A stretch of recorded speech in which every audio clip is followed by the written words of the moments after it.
Hey, have you ever taken the term horse girl way too literally? Did you ever watch Teen Titans and think to yourself, hey, that Beast Boy kid seems a little weak. Someone needs to give him the uncontainable power of nature itself!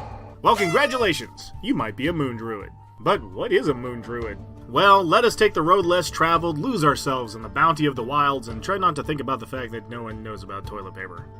The power of nature is everywhere. From the plains to the seas to the stars, you have nature's miracles, nature's bounty, Nature Valley Ranch. But what if you were able to reach deep down within yourself to draw upon the energy of the entire planet? Wait, isn't that the spirit ball? Well, yeah, but yours lets you turn into a quokka. Or a tiger. Or a buff kangaroo. Ew! Dude! What the fuck? At level 1, all druids get access to spellcasting. You are a preparation caster, which means you are basically a cleric with a lot of natural flavoring, like a Catholic vegan or a K-pop fan in a group costume. But as a moon druid, we're here for level 2. At this level, druids get access to wild shape, allowing you to take on certain animal forms depending on your level. But ignore all that for now, because the moon druid gets to throw out all the rules immediately and transform into a beast of challenge rating 1 or lower, as long as that animal doesn't have a swimming or flying speed, for some reason. But what the hell are challenge ratings and why should you care? Well, let me just put it into perspective for you. A brass or copper dragon wormling is challenge rating 1. The specter creature that the Hexblade gets to summon at level 6 is challenge rating 1. And you get to just be something comparable to that twice a day. While transformed, you retain all your brain stats and get to change all your brawn stats, meaning you can think and act as yourself while in the body of, I don't know, a frickin' direwolf? You also get to retain all the abilities from your class or racial features, meaning a monk druid multiclass could use the monk's unarmored defense ability while transformed as a monkey. Or a barbarian druid could rage while transformed as a bear to be a barbarian. An Eladrin druid could turn into a tiger and then phase step to teleport around, or an Aasimar druid could use their Radiant Soul ability at level 3 to pop wings and fly! Do you see why druids are busted, man? Imagine you're a lowly wandering bandit counting their measly gain from holding up a farming caravan when a flying grizzly bear cannonballs on top of you out of the woods. Would you not immediately realize that either God or the devil is real and has a sick sense of humor? On top of all of this, you are also a full spellcaster with a metric shit ton of spells. Now, while you can't cast spells in your wild shape form, you can concentrate on them, meaning at second level you could cast Entangle on that group of goblins, then turn into a direwolf and take all your attacks at advantage. Oh yeah, and because you're just so good at the animal trick, you can transform as a bonus action instead of an action, allowing you to jump straight into a fight. Are we done? We're done, right? There's 18 more levels to go through. On top of all of that, the hit point total of the beast you transform into doesn't affect your player total until after the beast form is completely depleted. Meaning the direwolf with 37 hit points has to be completely dead before you as the DM get to damage the player underneath. Oh wait, they can do this twice a day. So now you have to somehow drill through 74 hit points before you get to hit Squiggles the Grung. Come here, I got a secret for you. Come here, let's get a little closer. Get it. Run. This is so good, it makes me legitimately angry to think about. Who would have thought that the people afraid to wear metal armor and won't use any tech newer than the Stone Age were so powerful? Can someone check on the Amish real quick? Are they onto something? You also get the Wild Companion as an optional ability to use a wild shape to cast Find Familiar instead. But don't do that. It's bad for you. Save those wild shapes to concentrate on Call Lightning as a gorilla, because that's f***ing hilarious. Holy crap, I think that's it for a minute. Jesus, I feel like I just did wind sprints getting through all that. I'm gonna take a quick breather.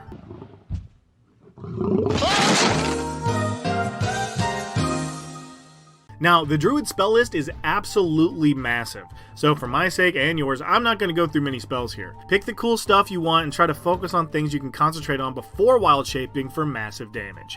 Summon Fae, Ice Storm, Insect Plague, Investiture of Flame, totally cool, not broken stuff that a bear would absolutely be able to control. At 4th level, you can be a fish! Oh shit, she a damn fish. At 6th level, you get Primal Strike, making your beast form attacks magical, meaning your direwolf can beat up a werewolf in the wolfiest wolf-on-wolf fight of all time. Or, since you can now be a CR2 beast, turn into a rhino instead. That's cool. 8th level lets us finally get a flying beast, and now here's where the fuckery starts. Want to try some stupid shit? Why not polymorph the hill giant into a mouse, wild shape into a giant owl, and hurl them off a cliff? Or cast heat metal on the paladin of Tiamat's plate armor and fly away as they take 10 rounds of 2d8 fire damage while they struggle to remove their armor. Does that sound like complete horseshit, no pun intended? Yeah, it does. 9th level gets us up to CR3 Beasts, nothing like summoning a draconic spirit, having it fly you into the air, and then body slamming the bad guy as a killer fucking whale. And at 10th level, oh Jesus, what now? Water. Earth. Fire. Air. That's right, at 10th level you get to just become the avatar and transform into an elemental of water, earth, fire, or air. This takes up both your wild shapes for the day, but it is absolutely worth it. You can still do your concentration combo with whatever spell looks the nastiest, and these things have a shit ton of hit points, resistances to damage, and their own crazy abilities just to make your DM scream. Level 12 lets us be CR4 Beasts, but they're all a little lackluster. Elephant has a shit ton of hit points, though, so you can just do Investure of Flame and run it motherfucker head on. What now? At level 14, you get 1,000 forms, allowing you to cast Alter Self at will. Oh. Well, that's not so bad. I thought maybe it'd be something ridiculous like casting while in wild shape. At 18th level, not only have you gotten your CR5 and 6 wild shapes to be a Triceratops or a Mammoth, you also get beast spells, allowing you to cast spells in wild shape. Through your trunk, I guess. I just give up. This is so busted, right? Wait. No, are you for real?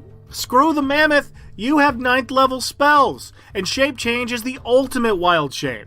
Not only are you no longer restricted to beasts, the CR of what you can transform into is equal to your level, meaning right now we can be an adult red dragon with all its abilities and resistances and saving throws, and still be casting spells the entire time. Dude, who wrote this? Who thought this was okay? I'm serious! I'm gonna find you! At 18th level, you also get Timeless Body, essentially making sure you no longer age. If this is what you can do as a high-level druid, why would you ever be anything else? Fuck liches! Do you know how terrifying an evil druid would be, having lived thousands of years and collected artifacts and boons to boost their... Wait a minute, that's an incredible idea. Hey, no, shut up, it's mine! Finally, we get to level 20, the Archdruid. Here you get to just ignore components for druid spells if your DM actually paid attention to those to begin with, and you can wild shape an infinite number of times. Do you guys realize how hard it is to kill a Circle of the Moon Archdruid? You can start the fight as an ancient white dragon. Then, if the enemy somehow manages to take that down, you have a literal entire taxonomy of critters to go through before they ever touch your actual hit points. Meanwhile, you can still sit behind your walls of animal flesh, casting some of the meanest spells in the game. It's just broken, man.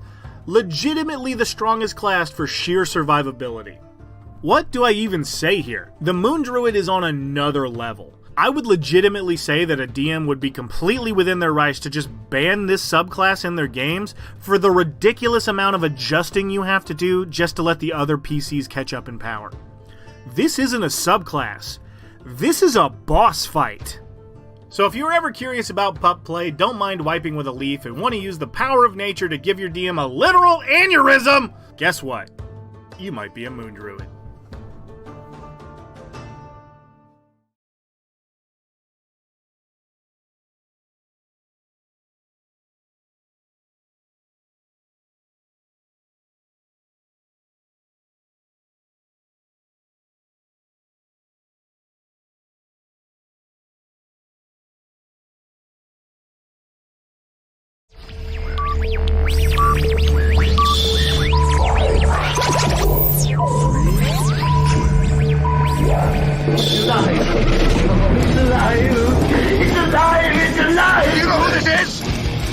No, who is this? Toto? I have a feeling we're not in Kansas anymore. Where we're going, we don't need roads.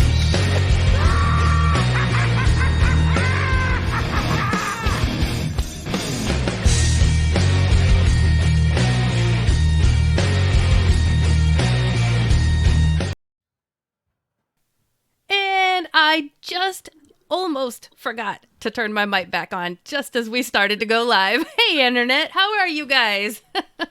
Hey, here we Oh, are. ooh, weird. Made it I hear a little bit of an echo. Do you? Is that just me? a little bit of echo. I am getting echo too, weirdly enough, now that we're live. Of course. So, of course. Hang on. As see if I always, can turn folks, we test everything. We actually tested everything for more than an hour before the show. We're trying a couple new, setups and stuff to kind of make everything work better. For our regulars, you probably know that every once in a while Russell drops. He is in New Zealand, so I don't know if it's his locale or he was having bad weather that one time, but we're trying something else to make sure that he doesn't drop. So bear with us. But hey, Internet, okay. I am hoping you guys are finding your way to the show because I am super pumped about tonight's show, and we should probably get to it as quickly as we can because we have a little bit of a shortened timeline. Tonight's topic is one-shots, and we kind of touched on that subject a little bit the last couple episodes and thought, you know what, we should just turn it into its own episode. And what's really cool about tonight's episode, I'm going to start it off here. For those of you who I might have invited or who you've heard through the grapevine, we've been trying to promote it everywhere. We, at Dungeon Studios, we have a phenomenal treat and an exciting announcement for you guys. I'm trying not to trip over my own words. But yeah, if you join the live chat, share with your friends. Tell your friends to join us. We're going to be on for at least an hour and a half, 2 hours. We're going to be on for 2 hours. And if you guys join the live chat and type in the hashtag Dungeon Studios during the episode, then at the end of the show, you will receive a link to a free PDF copy of The Sunken Tower, which is an adventure module that we have here at Dungeon Studios. You will journey into a lost sunken city filled with wonders and terrors. Which will you uncover? Guess we'll find out when you enter hashtag Dungeon Studios. So now that we've got that part out of the way, how are you doing today, Russell? Sorry, I forget. It's daytime for you. Well, I mean, I'm hoping that this echo is not too terrible. And we certainly put a lot of work into getting it to go. So we had it all sorted, and then we went live. Hopefully the video quality is a little bit better this week too, because we've sort of done some things. We did some things. So again, our regulars, let us know, because I think Russell looks a lot cleaner and crisper on this video. He cleans up good. Yeah. So what's this? Johanna says it's the sharks attacking the oceanic internet cable. Is that a new development? Oceanic internet cable?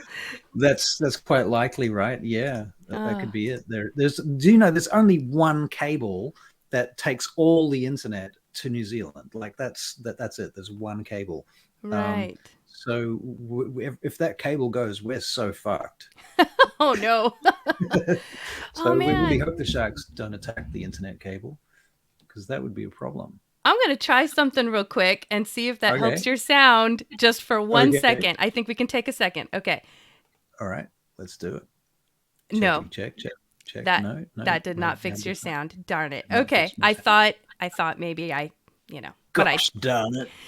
Well, everybody, you're just going to get twice as much Russell tonight. No. Okay, we need to get going on our topic because we have a lot to talk about.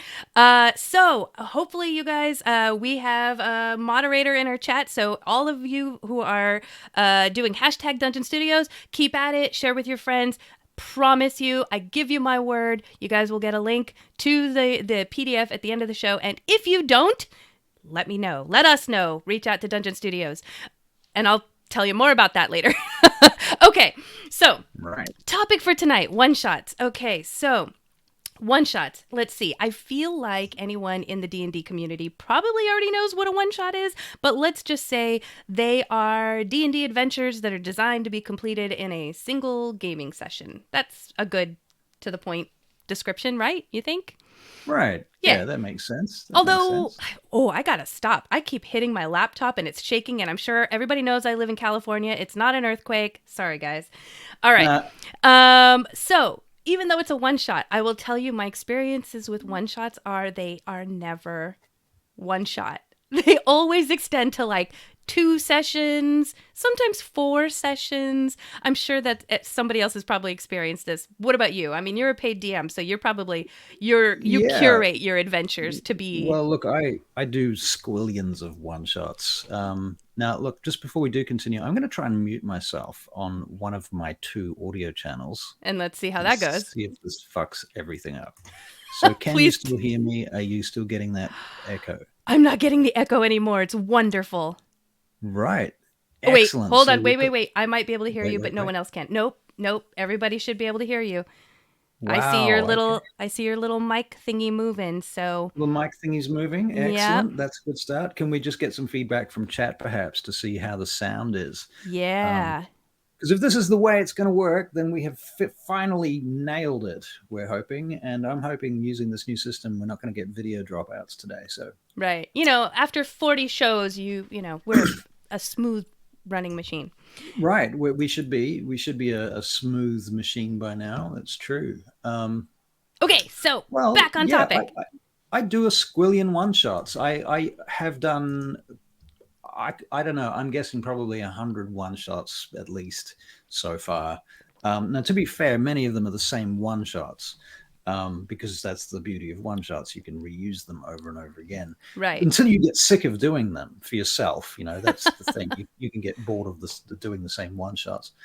And for me personally, I run a lot of one shots at a restaurant called the Dice and Fork Restaurant, where players come and they turn up and they pay a little bit of money and they get money off their drinks and so on. They get a little token and they come and sit down and they play a 3-hour one shot. And a lot of the time you get the same people turn up. So I try to kind of rotate the one shots a bit and come up with new ones on the regular. Yeah. So that not always playing the same thing. Although I know a few of them have actually played the exact same one shot more than once and have not actually minded doing that because they get to try out new characters and test different scenarios, right, and so forth. I usually run pre-generated characters for it, and I do 3rd level and 7th level one shots usually. Yeah.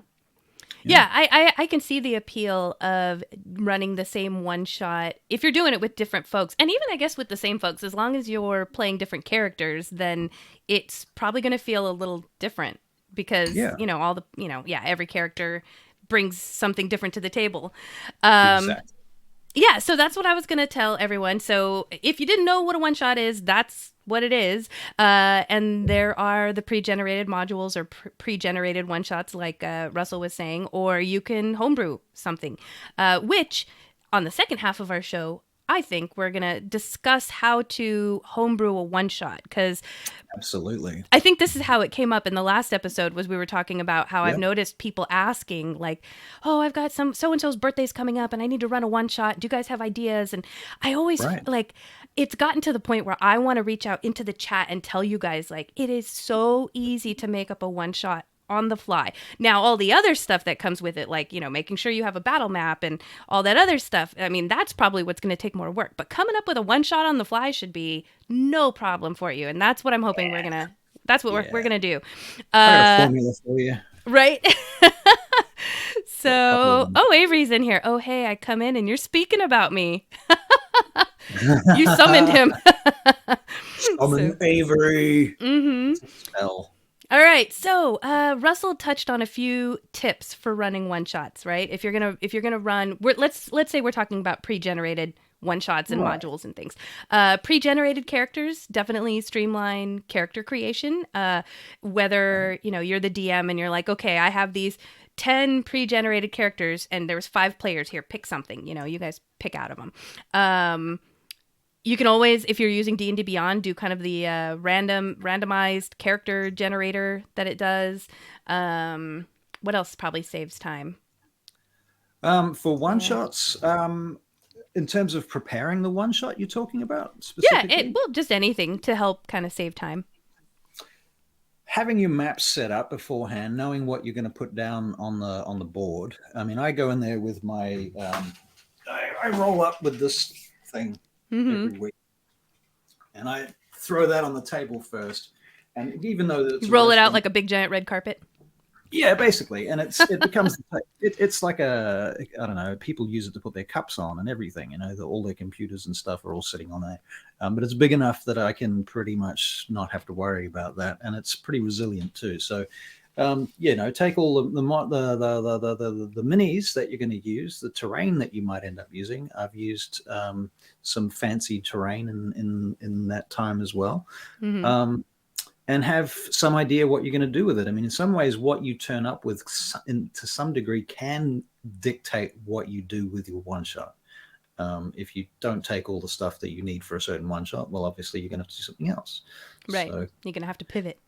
yeah. And I like to turn up with a folder that is kind of like the Bible of my world.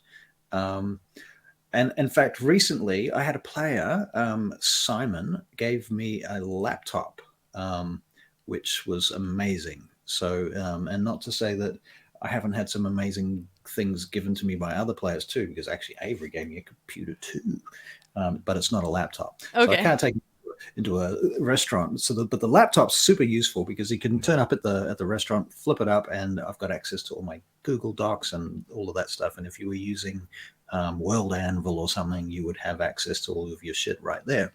Yeah. So having access to your brain notes, useful. Brain notes. I love it. Right.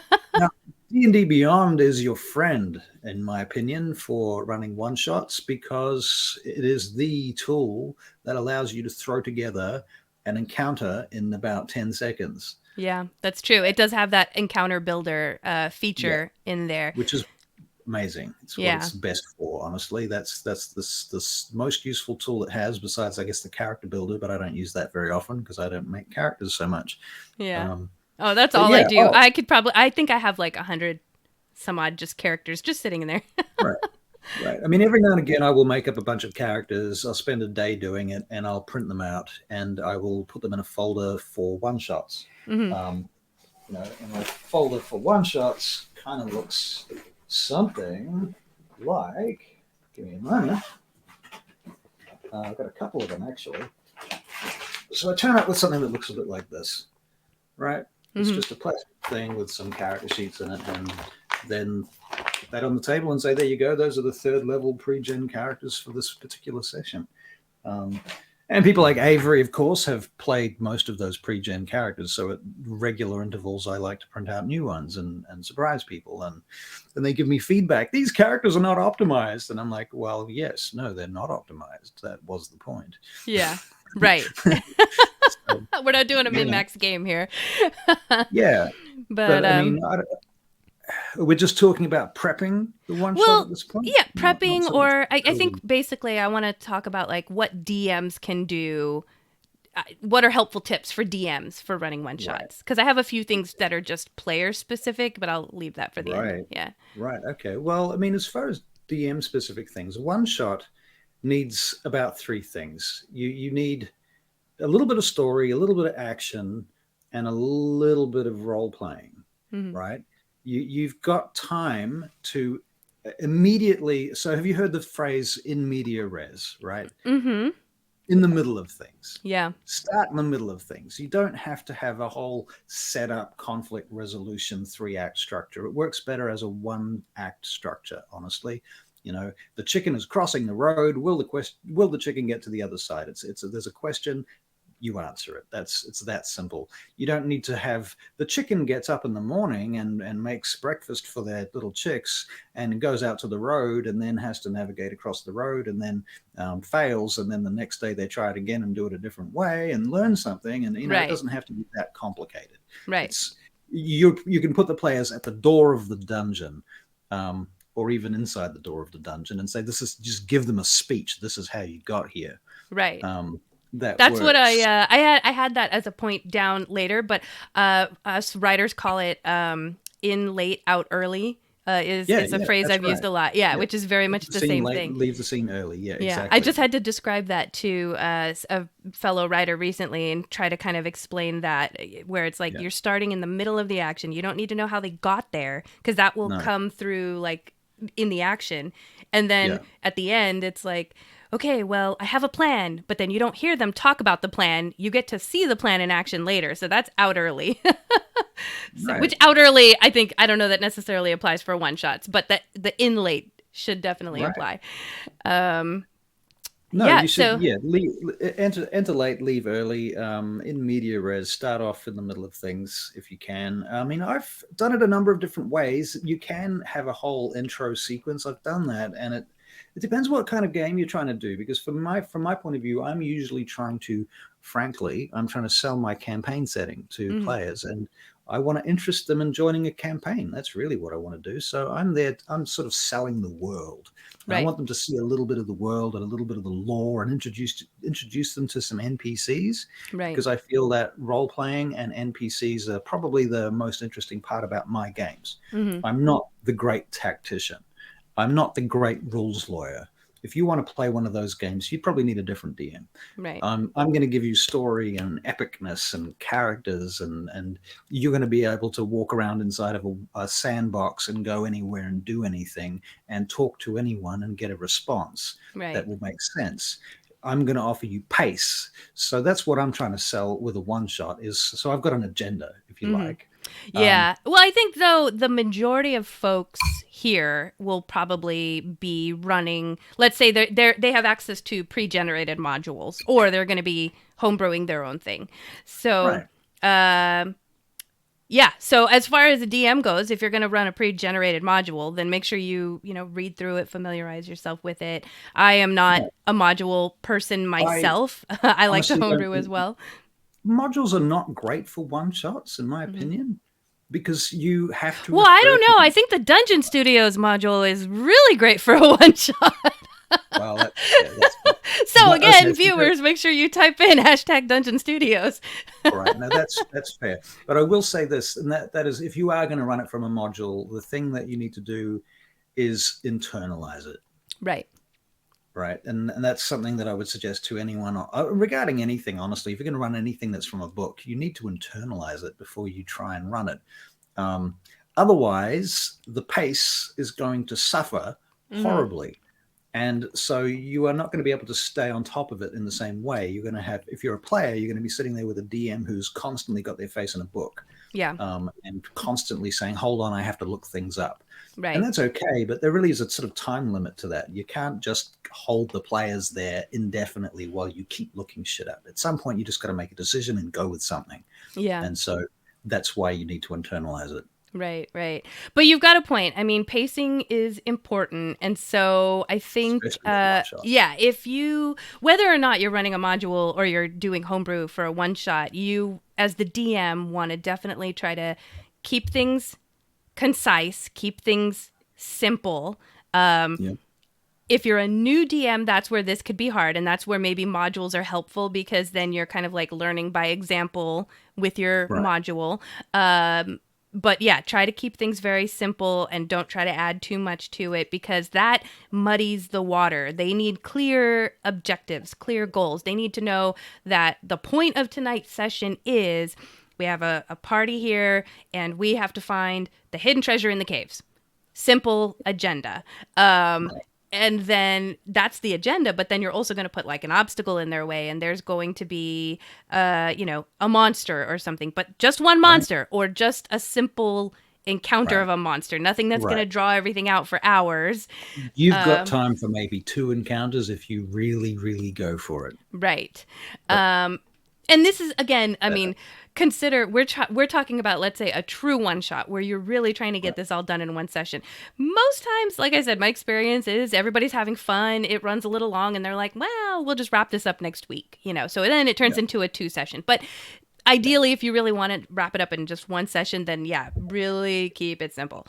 And then keep it moving, because the players are probably going to get like analysis paralysis. What do we do? And then they're sitting there thinking too much and talking too much. And that's when you make something, what I call something happen. Just make something happen that pushes them to do something. You hear monster noises or whatever it is.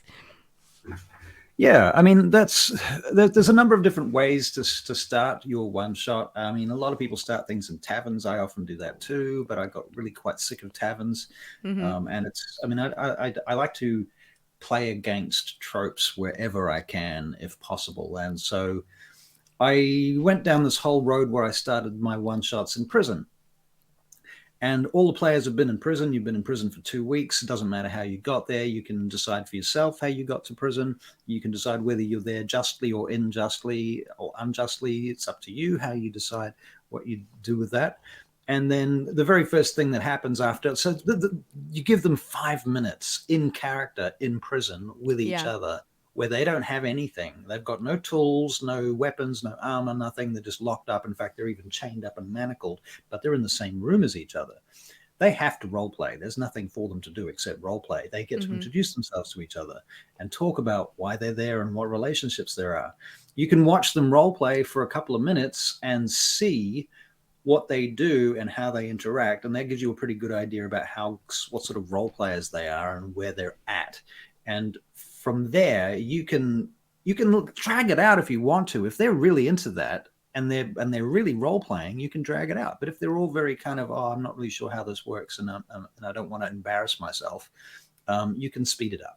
You know, you don't hang out with the role playing, forcing them to role play to the point where they're feeling embarrassed and humiliated or bored or something like that. You need to get to the next thing. So that's quite a good setup. So just do your best as the DM to try to push the action. I don't know if that's the right well, but just the to plot, keep things right? moving. Move the plot. Yeah, absolutely. This is where I think homebrew homebrew one shots are a little bit more superior than a module is, because then you can adjust to the pacing. Like you said, like, you know that this is coming up and this is and they're taking their time, but they want to role play, but that means I can adjust it by moving the monster from here to here now, or something like that, where and you know, if you're playing a module, you can do that too. It just takes, I think, a little bit of experience. Right, you have to know the module, and it might take a little bit of experience to know how and where and when to do that. If you're reading it for the first time off the book. Yeah.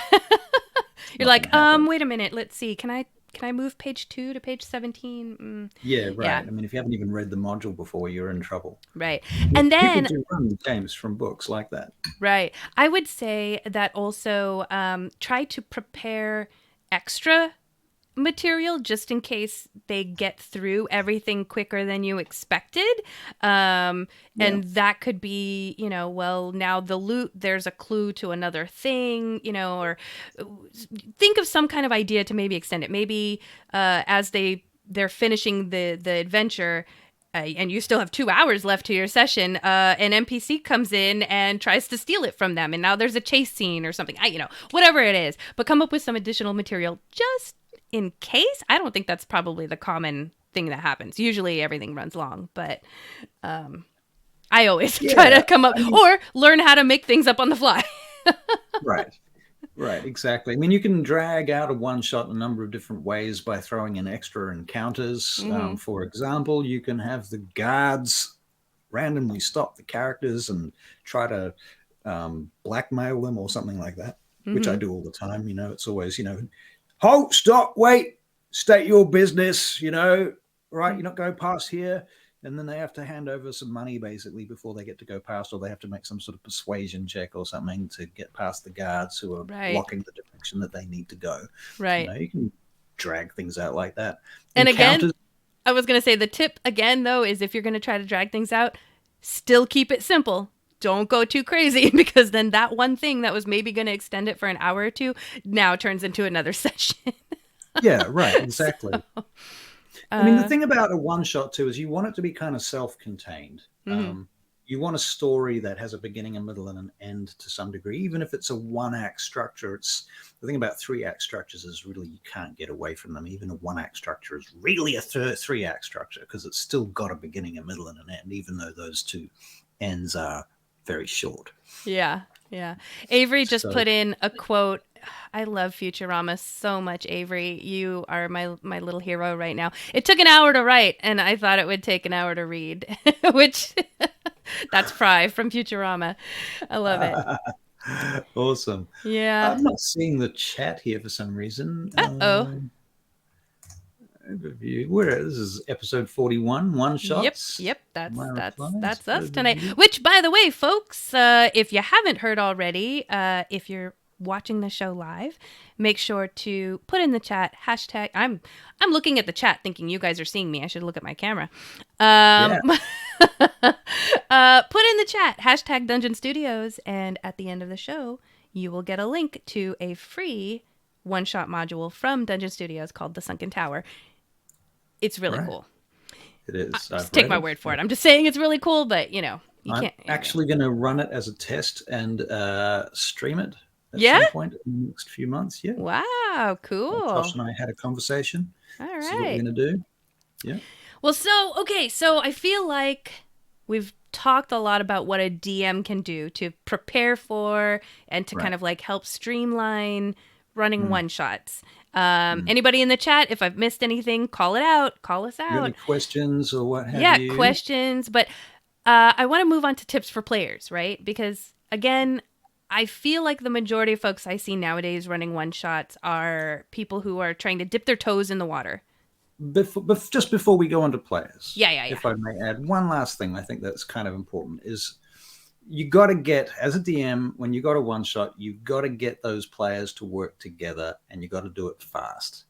That's absolutely imperative. If you can't get them to work together quickly, and they're all going to fuck around stealing each other's shit or going to different places and splitting up the party, because they all have different objectives because they've never met each other. They're sitting down in a restaurant, for example. They don't know each other. They're just like, they all want to do different things. You got to get them immediately on the ball and doing a thing. So, you've got to kind of railroad them or entrap them somehow to make sure that they're doing that. That is your first priority, is to get them to work together and bond as a team. Whether they want to or not is not really important. Right. I was going to say, I usually talk to my players and just say, all right, well, granted, my one-shots are also homebrewed, but I will say, all right, you guys already know each other. Whether and you guys can decide how you know each other. Talk about it before we play. But maybe it's like, oh, well, these two are related. This one helped this one get out of jail once. This one, however it is. Or it could just be as much as like, oh, well, I saw that guy walking down the street once and he was so memorable. I remember who he is. Right. As long as they have some kind of connection to each other, then that's usually enough. Yeah, I mean, if you remember that the home, what was it, the handouts episode that we did. The props and handouts. I have a handout that I give players sometimes, which is basically this is from the magistrate to tell you that you have been given the duty of a justice warden, basically, and everybody is now a justice warden, and you've got a job, and you've been given it from the cops, basically, and if you don't do it, then you're going to go back to jail. So everyone pretty much has to do this thing, and they're all being given this opportunity to get out of jail free kind of situation. So having a document is quite a good way to get them all to work together quickly. But anyway, I just wanted to add that aspect of it in there. Yeah. Okay, so, well, and back to players. I mean, players, you should know this too. It's not just on the DMs to like say, players, work together as a team. You as a player should understand that you need to work together as a team. This is a collaborative game. This is not PvP, So as a player, help your DM out and don't be a difficult person when the adventure starts. Don't be like, well, I'm going to go shopping all by myself, because that's not how this session is going to run. That would be helpful. Right. And you don't have time as a player to fuck around in a one shot. Like, I mean, if the DM is just kind of reacting to you and responding on the fly, then okay, that's one thing. But usually the DM's got a plan. And if you've only got 3 hours, you need to get through it. So apply yourself. Right. Be proactive. Yeah.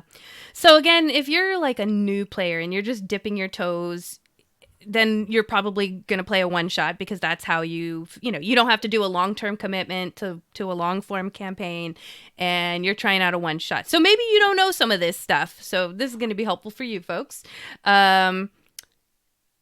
This also, that was the other thing I was going to say, was as a new player, okay, You probably won't know this right away, but once you've played D&D for a while, you will learn about yourself, whether or not you are a min-maxer, whether you like puzzles, whether you're the player that loves role-play and you don't really care about battle, or vice versa. You love the battle, you really hate the role-play.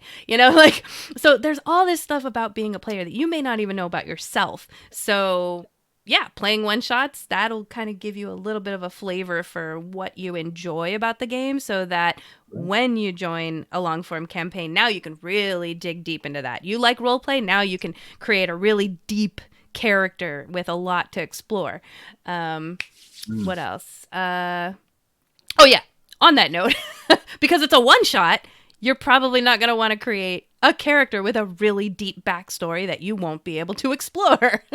Because I actually did that once in the very beginning of my D&D journey, because I was trying D&D, and I was like, oh man, because I'm a writer, had 5-page backstory for my character, like barely even touched any of that backstory. It's not important, okay? I mean, it is. It's much more important to have relationships with the players. Right.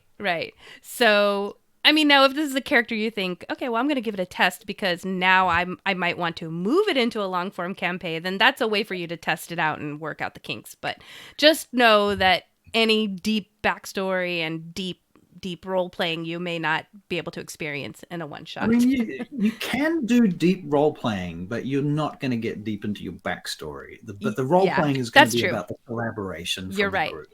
You know, that what you can do if you want to test stuff out. I mean, do what Avery does, and he makes a new character for every one shot with new mechanics, and he just tries out new mechanics and plays different races and classes and combinations and so on. And it's an opportunity to do that. Yeah. So go ahead. Just I'm just being paranoid here, but can I just get one more confirmation from the audience that our sound is actually okay? I'm very curious to see. I haven't dropped out so far. You haven't dropped out so far. And Avery's responding to things you're saying. So I'm pretty sure everybody can hear you. Yay. Yeah, see? This is our one shot for trying out new mechanics for our Streamlabs. And it comes full circle.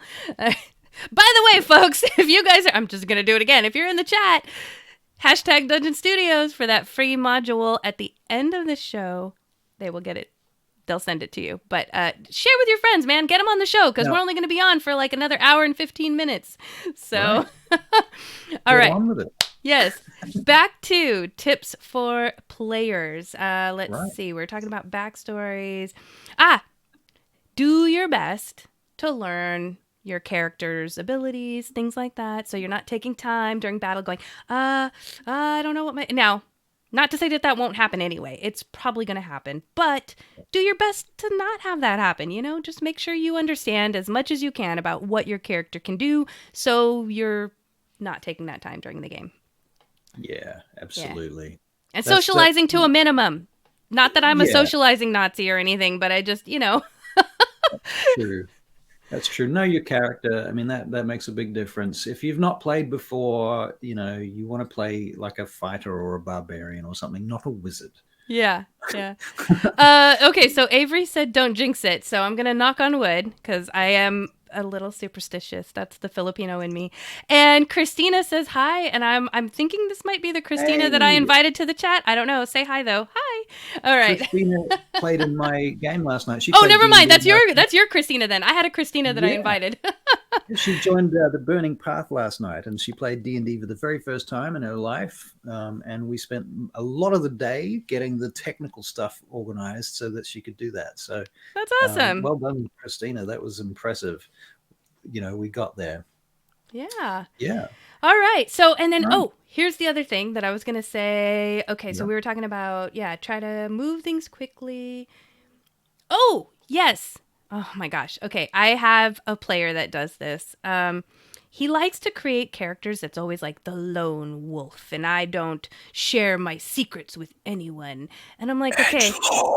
Right? But I'm like, okay, you're playing a one shot, so we got to get through this. And you're not talking to anybody. No one understands what your character can do. what your abilities are, where your strengths are, like they know nothing about your character. You're just this weird creepy guy like standing there in the corner. Right. So I understand that there are some folks that are a little like shy, and especially if it's your first time, but at least try to communicate to your party what your abilities are, what you can do, why are you there, so that you guys can work as a team, because that's, again, collaborative. It's kind of the whole point of the game. So Yeah. You gotta tell a story, folks. That's really the point. Right. Yeah, I mean, to be fair, there is another school of D&D whereupon you are there to kill monsters and make tactical decisions. Right. And role playing is there to facilitate that. I think that's a waste of role playing and such, but that's just my opinion. And I come from a school of D&D where if you want to do that shit, you should go play World of Warcraft because it's designed for that. Right. And it's way, way better at it than, take advantage of the fact that you're playing with humans who have personalities and communication skills. Mm-hmm. So, do that. I don't know. In my opinion, not worth dick. Yeah, well, we don't have a unsolicited opinion segment tonight, so there you go, everybody. You got his unsolicited opinion right there. I did write one, but we don't have time for it, so that's okay. It can be when hopefully we do that soon. Yeah. All right, and then lastly for players, I think this is going to be the last one before we take a quick break. But I was going to say, now that we've gone through the whole know what your characters can do and all that stuff, then don't be afraid to take risks. Right. This is the opportunity to take risks. Okay, and I will tell you, and I'm telling you this because, again, I remember my very first one shot, and I remember being presented with an opportunity to do something, and I just kind of went like, but if I do that, I'm going to get hurt. Oh my gosh, why would I do that? I would get hurt? But that's okay. It's like, this is a one-shot character. It's not going into a long-form campaign. If your character dies, let your character die in a blaze of glory, and that's going to be awesome. Or... maybe it's not the risky thing that's going to hurt you, but maybe it's like, I'm going to try to steal this thing, and I might get caught, but what are the repercussions? Dying is one of the one things that you can do in a role-playing game that you can't do in real life. Right. So it's an opportunity in a way. You get to sort of at least emotionally experience that sort of process. Yeah. So much drama comes out of it. So we had a player who he was fairly new. I mean, he learned real quick. It was a steep learning curve, and he jumped in and he learned really super quick. But he didn't he didn't know about the whole trope of seducing the dragon thing. We were actually fighting a dragon, and he had it was some kind of a charm potion or love potion or something. And he actually thought, he was like, I think, and he was a monk, so he knows he's very fast and he can't be caught a lot. So he tried a risky thing, not really understanding the trope. He's like, can I try to jump and throw this potion into the dragon's mouth? And we're like, sure, you could try it. I mean, his hand almost got cut off and it didn't work, but I thought that was really impressive. I'm like, this brand new player, you're facing a dragon, and his brain was like, but I have this potion and it could go in his mouth. Why not? I can try. So, yeah. You can always try. Yeah. And it was honestly a really memorable moment. I remember when he landed, we all were like, you dumb shit, get over here now. We're yelling at him. That's great. I mean, if you haven't even heard of that trope and he managed to come up with it, but that's the thing. That's the reason it's a trope. That's why it's a trope. Yeah. It's archetypal. And, when you do things like that, that's the difference between a trope and a cliche. There's a subtle difference between those two things. Yeah. Anyway, yeah. So, okay, folks, we are going to take a quick break. We have our featured band tonight on lap, and the music video is really cool. I need to come up with better descriptions, guys. I'm really sorry. But it is really cool, and it's kind of heavy, and this is going to make me sound kind of old, but I like music videos when there's text on the screen that show. It's not closed captions. Okay, it's stylized, but it has captions to show what they're singing. Because in certain music, I can't really understand what they're saying, and I'm rocking out, and I'm like, man, this thing sounds fucking awesome, but I don't know what the fuck they're saying. But that's okay because in this particular video, I know what they're saying, and there's words, and it looks awesome. So anyway. stick around for the video. We have some fun stuff in the break. And then when we come back, we're going to be talking to you folks about how to homebrew your own one-shot. And I think we're going to really break it down. I hope we will really break it down and make it easy. Now, while we're on the quick break, you can still put in the chat #Dungeon Studios. And at the end of the show, you will hear from our moderator and get that link for that free module, Sunken Tower. Wait, what? We have a moderator? I don't know. Is it a what do I call him? Our CEO? He's our CEO, but that sounds like, is that weird? Own our asses? Right. So anyway, folks, all right. We will see you after the break. Stick around because there's some fun stuff in there, okay? Yeah. All right. Bye-bye. We'll be back.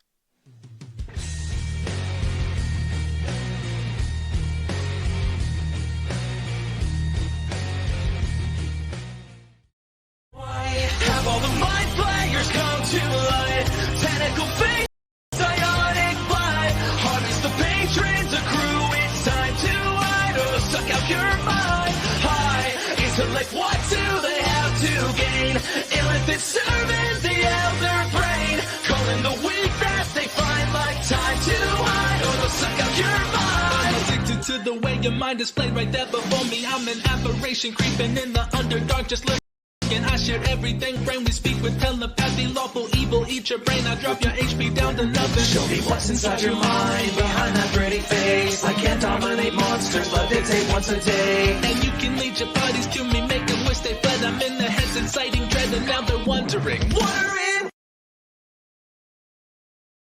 Dodge. Why you always making me climb in the smallest of places? Well, Jerry, this is the best way to get to the podcast that we need to steal this week. It's always like we do every week on Mondays. Mondays, every Monday. Yeah, religiously. Sometimes I wish we could just walk through the door, but yeah. Every Monday on where do they find it? On Spotify, Apple, anywhere you can find podcasts. That's Sorry, where we are. I get so hot in these vents. I think they have the heater on. Oh, Jeremy, don't move. Oh, wait. Michael and Jeremy steal your podcast every Monday, wherever you get your podcasts and stuff. We're going to take your podcast and we're going to do it better, faster, stronger, hornier. Yes. In an hour. Or more. Sometimes.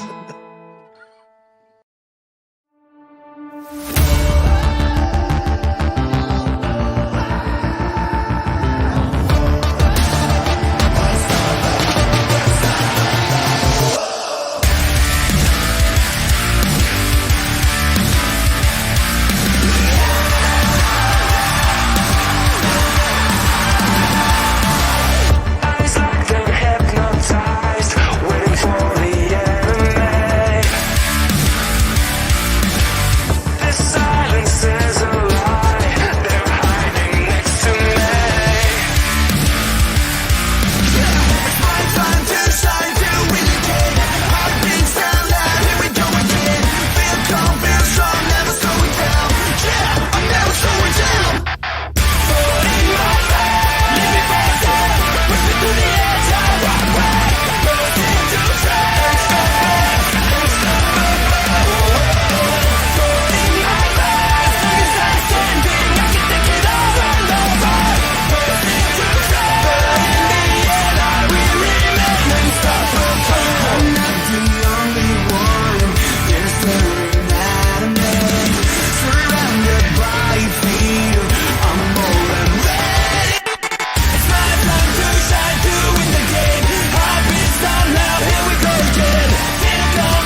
glued a wig on that mannequin. Did I just hear that right? You glued a beard. Yeah, but you're not the glue police, Rick. I am. I don't think that's a thing. Glue police. That's not a real thing you can be. Yeah, it is. I think I'd know if, like, that was a thing. Let's go, Anthony. If we could play pool, we could shoot, and it'd be really fun, you know? Maybe I could finally get my stick engraved. Well, what would it even say?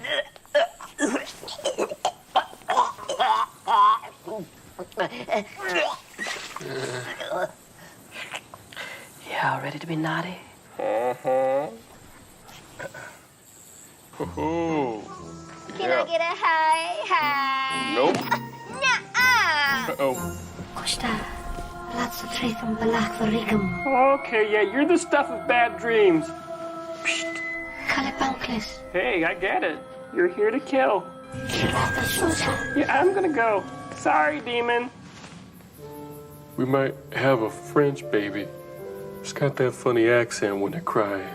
I'd have guessed it was not French. Because it's not. You don't know. Okay, it's super French. Better? You talking about the smell? You shouldn't feed it. Sweet baby, no. Listen, I'd rather you not smoke weed. But you know I'm going to. Right? Cool. Later, dude. What's that smell? Make him lick the toilet. Hey, why do you smell like old people? Can you hold your breath? Dude, just stick around and I'll get you drunk. I had a Diet Coke. Hey, there ain't a man alive who doesn't want to get his butt washed in the Jedi fountain.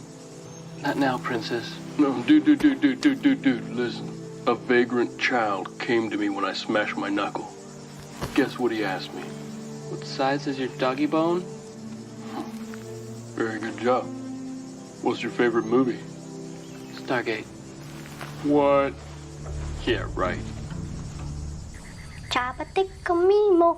I could kill you. Hey, girls, you want to play? Oh, what the? Oh, God. Seriously, who puts a railing right there? Ah!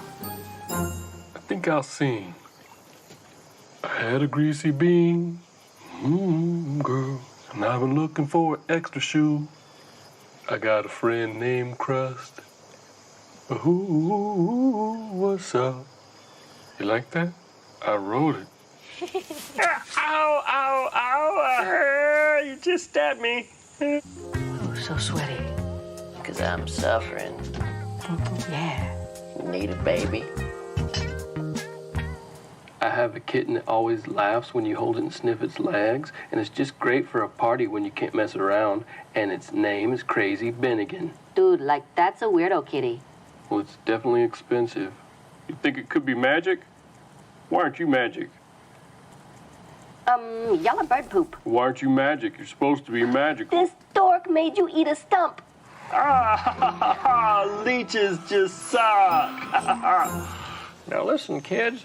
Don't think that you can just squirt your loogies on the floor. Okay. What? Now, wiggity whoa, Daddy. I mean, why can't everybody just be like Prince? An angel with a little afro. Daddy, I need you to quit. I hope you're not afraid of owls, because I'm getting you one. Owls are the reason that God didn't make us people with foam hair. That's common knowledge. Last week's lover was bad. The worst. Wait, what are we doing here? Wait, what? Just heard you say bug guy. I know you said it. I heard you. You like croquet? It's time to rob the stagecoach.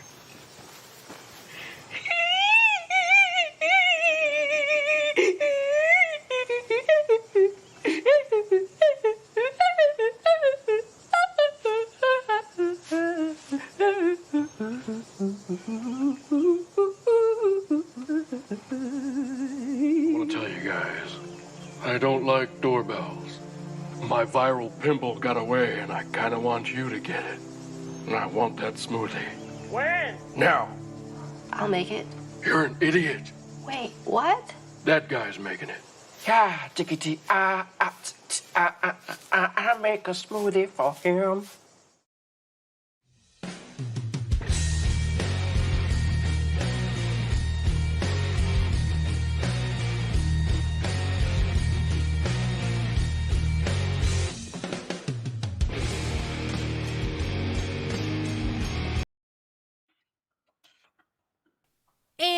we're back, Internet. I hope you guys enjoyed that. I love always ending the break on the bad lip readings because it just, I don't know, they're so funny. Some of them are done so well. Anyway. All right, folks, we have some limited time here, just like with one shot. So we're going to get to the point. Yeah, and just as a reminder, in case you've just joined us, we are giving away a one-shot. Dungeon Studios is giving away a one-shot module. All you got to do is get into our chat, #Dungeon Studios, and at the end of the show, you'll get sent a link to the module. So enjoy and share with your friends while it lasts. It is a download, so don't imagine we're going to post it to, like a huge box set full of dice and shit to you, because that's not going to happen. Right. Yeah, that's right. But you will get a PDF, and it is very nice and well produced. Yes. So, and my understanding is this is only happening while we're live on the show. So I mean, I haven't heard anything from Josh, but I'm assuming that once the show is done, if you go into the chat and start typing things, I don't know that you will get it. So tell your friends now to come join us, because we're getting into some heavy meat here, which is one-shots and how to brew them. Homebrew them. Get your DM to come in and get it so that they can run it for you. Yes. All right. On to the topic. So we've already covered, and I'm assuming, like I said, this was all mostly like for modules, if you're running a one-shot, if you're playing a one-shot, tips and tricks, all that. But now I think we're going to talk about how to homebrew a one-shot, right? Whether it's in advance or if you just on the spot, like... we I think was it last episode? It might have been last episode. We were talking about MIA players. I think that's the other reason why we came up with the topic one shots, because when you have a couple of MIA players, but you still have, I don't know, 4 players at your table that are interested in playing, then that's when you come up with a handy one shot just out of your brain in 10 minutes. And that's yeah, exactly. All right. So where do you want to start?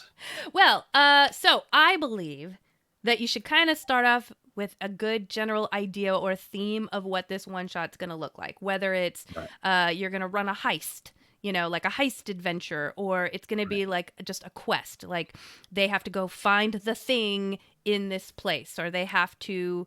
What do you think sort of helps you make that decision? Like, how do you decide what kind of story to tell? Because I think there are a few different answers to that. I think the number one answer would probably be talk to your players and kind of get a gauge for what they're interested in. I could imagine there's probably a few that are like, I am not down for horror. Do not put me in a horror game at all. I'll freak out and I'll leave. So, I think the number of players that you have too really affects the type of one shot that you can run as well. If you've only got 2 players, you have to be, it's going to be a different one shot to 6 players, because 6 players are going to take a lot of time. Yeah. Right. So you really have to expand and contract based around who your players are and how many of them there are. Yeah. And what they're playing too, because if one of them's playing a wizard, or if all of them are playing wizards, then you could be there all day. Well, they got their spell books to decide what they're going to do on the next turn. Well, hopefully, yeah. If they're playing wizards, hopefully they know their spells and all that. Yeah, but you'd hope so. Yeah. So choose a theme, whether it's heist or horror, or it's going to be like a skill challenge / chase scene, or it's going to be some kind of a quest, or it's going to be some puzzles, whatever that is, and it could be a combination of that. But again, you'll want to try to keep things simple, or else this is not a one shot. Now it's a multiple shot. Yeah. So I think that there's a lot of mistakes that one can make in planning a one shot, and I've made probably all of them at one time or another. The biggest mistake is not keeping it simple. That's really easy to fuck that up. You're like, I just want to tell a story, and it's going to be overcomplicated. Right. Too many characters. You need simple characters, NPCs with simple motives. Doesn't have to have complex backgrounds and lore and stuff, which is my big trap, because I'm always falling into that, because I've got a lot of lore and background in my world, and I want to express it. Yeah. And so I'm always trying to inject extra bits, and it overcomplicates things. Yeah, the truth of the matter is, like, you want to keep it simple because your players are the ones who are going to complicate things. And you're going to have to try to mitigate that. So, don't add extra complications, I guess, if you can help it. But sometimes you can't. I know, I'm a DM. I did it too. But okay, so once you've got kind of your theme figured out, determine the main objective, right? Now that's not the same thing, because you can choose to run a heist, but you still don't know what the main objective is of the heist. Is it that you're going to sneak into this manor and find something in a safe like a will? Or is it now there's a gala and you have to steal this treasure that's literally on display in the middle of the gala? Right. Like Or is there's it a vault? a vault, yeah. So there's Right. there's an objective for the heist, or there's an objective for your horror themed one shot, whether it's you have to stay a full night in a haunted mansion, I like to think there is another level of objective too, and another sort of level of theme in the respect that theme is an examination of a central question. And so the question might be something about, you might be wanting to explore a subject like mercy or war or love or something like that. And so you can theme it in that respect. You could have a heist that's themed about romance. Yeah. For example. Ooh. So you could have the central question might be, will the NPC get married to their love? Maybe it's Curse of Strahd type stuff, the vampire, they're going to get married at the end of the story. You have to stop them. It's a very simple question, if it's a one shot and it's a one act structure, it needs a simple question. And the answer is going to be yes or no. Mm-hmm. Yeah. Somebody's either going to succeed at something or they're not. You're either going to succeed at the heist or you're not. Something along those lines. Right. Yeah. So determine your main objective that the players must accomplish: obtain the item, kill the monster, find the lost treasure, solve the puzzle, heist the item, whatever it is. And then, now, this might be hard for some folks, okay? But take it with a grain of salt. I say outline the plot or the key scenes, okay? Now, that's not like you're going to create a whole one-page document and it's got, dialogue and NPC names and all, not when I say outline the plot and then I put on my notes key scenes, that's because really all you need to think about is how am I going to get my players started? What's that scene? Is it they're meeting with the person who's going to hand them the note that tells them they got to do this thing? Are they meeting with the queen who says, I'm hiring you party to do this? So what's the entry point? Figure that scene out, just write that down, okay? And that's kind of mixed in the intro and the call to action, right? And then you already know your objective. That's what they're going to, that person or whoever, the beginning part is going to tell them this is what they need to do. Make sure you understand what the resolution of this thing's going to look like, right? If they're sent to steal an item, what does it look like when they actually steal this item? Are you going to describe them do they have an exit point? Are you going to describe how they exit and where they go after this, or where can they go after this? What does it look like when they win? Right. I guess is what it is. Right. Have an outline for monsters or encounters that they're going to have, whether it's traps, puzzles, the monsters that show up. Make sure you know which monsters they're going to fight, and you have a general idea of how they're going to encounter these monsters. And then, everybody likes loot. So if there's going to be loot, make sure you understand what loot you're going to give them. And that's it for me. That's what I do. I just outline a quick thing, and that way that's less for me to remember, but I have the strict structure, and I can pivot things as I need to. You might go in with 4 words written down on a piece of paper. Yeah. That's all you really need. I think 3 scenes is a reasonable number of scenes for a one shot. Go back to that three act structure thing. You've got your intro and call to action. That should be the same scene. Mm-hmm. And the call to action should happen immediately, because it is a one shot. Mm-hmm. Then you've got to give the players a chance to get their shit together so they decide what they need to take and where they're going, and make sure they understand. There's a montage, a prep montage of, we got to do this thing, so let's go buy the things. And so you give them time to go and figure out what they need and get any potions that they're going to need, or buy any new equipment that they might need specifically for this thing. They can talk about what spells they have and what powers they have and how they're going to use them to do the thing.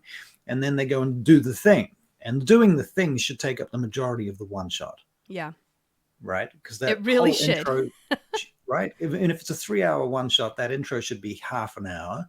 The middle of it, the whole doing the thing, should be maybe another hour and a half, right? And what does that leave? That leaves us, I don't know. I've how I don't much know. time did you say we had? I wasn't prepped to do It math. was 3 hours. I mean, right. I mean, you can actually, 30 minutes to 45 minutes for the intro.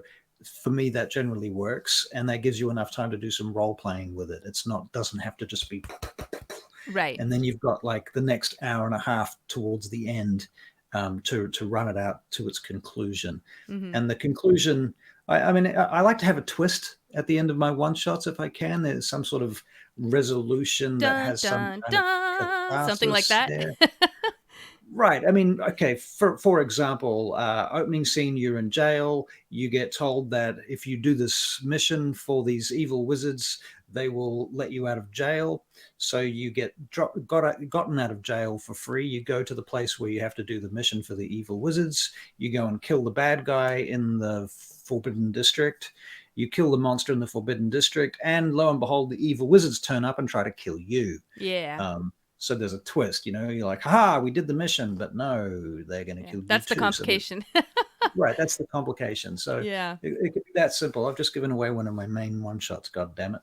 Yeah. But I think everybody here has probably played it. So I think though that's just kind of have a good shell of an idea, because you're gonna have to pivot. And that's kind of part of homebrewing, right? Is you're gonna have to, like, the intro call to action. Maybe they're having a ton of fun with that, and right. I guess your table, and you don't want to be the one that's like, well, guys, a monster comes all of a sudden, and like you're kind of ruining their fun, like, especially if these are new players and they don't know what type of fun they like to have yet. So I don't know, feel it out, because maybe you don't want to rush them out of the role play. Well, here's a curious thing that happened. Actually, I was running some one-shots at the Armageddon Expo a couple of months back, and I had a lot of different groups go through the same one-shot. Many of them were very experienced players, and some of them were very new players. And the weirdest thing was that the newest players, the ones who had never played D&D before, they completed the adventure most maximally, and that is to say, like, dramatically they got the most out of it, because they were careful. They didn't do stupid things. They didn't know what they could and couldn't do, really, so they just took their time and were very careful. And I had the opportunity to teach them good habits from the beginning, so they went in knowing that they were trying to role play instead of trying to take this on as a board game or a tactical combat game. So they went in with the right attitude, and they managed to achieve the adventure. I mean, and it was kind of circular and complete, because at the beginning they managed, one of them tried to steal a pie, and they got the pie, which was cool. And then when they beat the monsters, they ate the pies at the perfect. end. So it was perfect. It rounded itself out perfectly. So that sort of thing is quite I nice. love to see that happen in new players. Yeah. So okay, so we kind of talked about outlining your plot and key scenes. Now, this may be the point where, okay, let me recap and back up just to make sure. Okay, so we've chosen a theme, whether it's heist, horror, chase, quest, puzzle, whatever. You've determined what's the main objective of this theme, and then we're kind of outlining plot and key scenes. Now, in some of these instances that we've already talked about, I already said, like, well, we're talking about heisting and it's a gala and all that stuff. But maybe you don't know the location yet. This is now the point where you decide on the location for your adventure. You've decided it's going to be a heist. You've decided that they have to steal the grand jewels from the vault. And now, where is this going to be? And you already understand kind of how they're going to get told about this party. You kind of understand the objective, what the resolution will look like, what the monsters in the loop. But where is this going to be? Because now you have to maybe prep a battle map, or at least understand the space that they're going to be in, because this is now where the encounters will probably be. I mean, you can make the whole lot up on the fly as you go, and that's not necessarily the worst thing in the world. I've done this many times, and it's okay.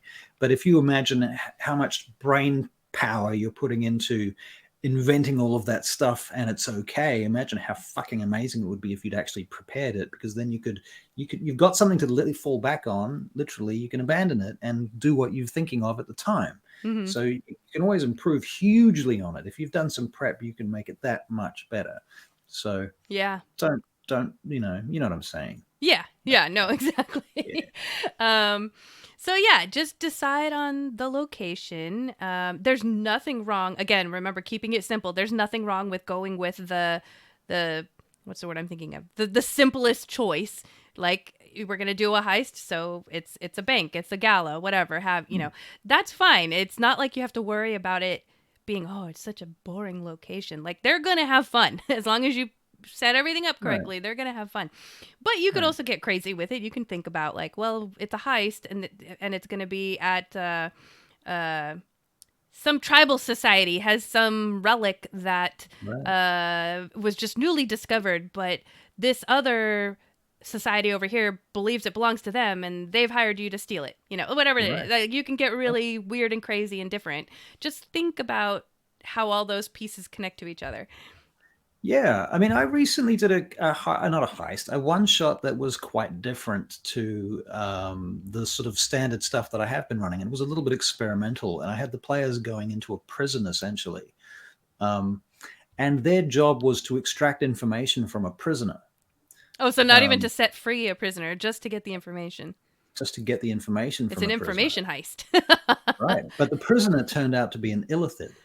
Oh. And the illithid, after they got as far as the illithid, they had this conversation with him, and because they'd already interviewed several other prisoners to see which prisoner had the information, you see. And when they finally got to this illithid, he revealed the fact that the magic blocking prison magic didn't work. Well, it worked on his magic, but it didn't work on his psionics.